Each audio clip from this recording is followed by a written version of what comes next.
każdy dietetyk wam powie, że dobrze jest początkiem dnia zjeść śniadanie. A ja śniadania nie jem. A zowizo chudna. Dziś porozprawię wam o tym, jak to robię i nauczę was godać.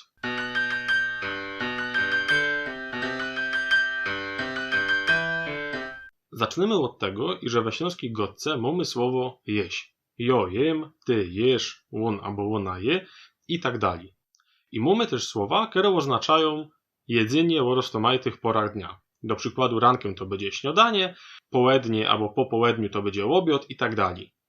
I zdawałoby się, że jeśli chcemy przełożyć polski ausdruk jeść śniadanie na śląsko-gotka, to się przekładamy jeść, śniadanie, śniadanie i dostawamy jeść śniadanie. Ja, to jest fest einfachowe, ale we śląskiej gotce mamy też słowa, co ekstra oznaczają te czynności jedzenia.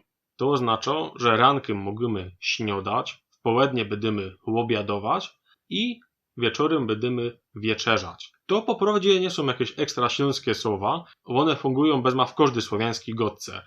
Zresztą po ukraińsku mamy śnidaty, po białorusku będzie śniadać i tak dalej.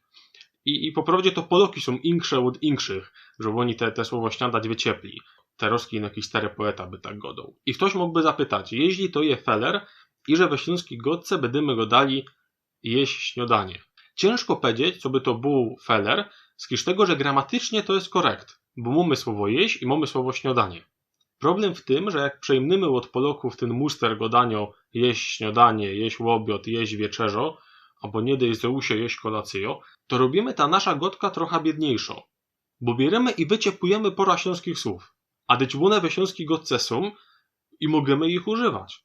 I werci się ich używać, co by starać się o bogactwo naszej gotki. Jeśli ktoś z was ich nie znał, to też werci się jest pamiętać, co by zwiększyć swoja leksykalna baza, na której potem budujemy nasza gotka, godomy. A po drugie, to jest też sposób na ekonomię czasu, bo jeśli po polsku miałbym kogoś pytać, czy jadłeś już śniadanie, a po śląsku mogę śniadałeś już, to widzicie, wiele my czasu szporujemy, no pomyślcie, wiele fajnych rzeczy możemy w tym czasie zrobić. Polok jeszcze kończy swoje pytanie. Dobra, może trochę jak przesadził, ale wiecie, o co idzie. I tych form radzi używają też nasi pisarze. Do przykładu Felix Steuer, ojciec od śląskiej ortografii, pisze: za to starzynka albo starsza oddziałcha ich opatrują, dałwają im śniadać albo swaczyć, a posyłają ich do szkoły. No, sam widzicie, że nie ma śniadać i no śniadać, to jest forma ze sulkowskiego dialektu.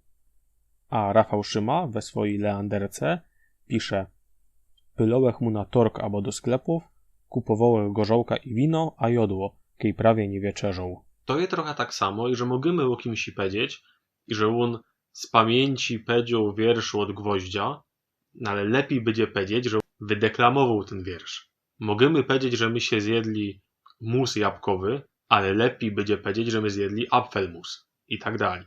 Podsumowanie. We śląskiej gotce są ekstra słowa śniadać, obiadować, wieczerzać.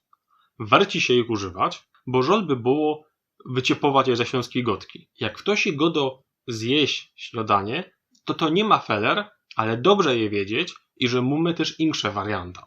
Toż, do tego, co by śląsko-gotka się rozwijała, trwała, była bogato, pamiętajcie o śląskich słowach i o zdrukach. A do tego, co byście rozwijali się i zdrowi byli wy, śniadajcie każdy ranek. To tyle na dzisiaj, chowcie się.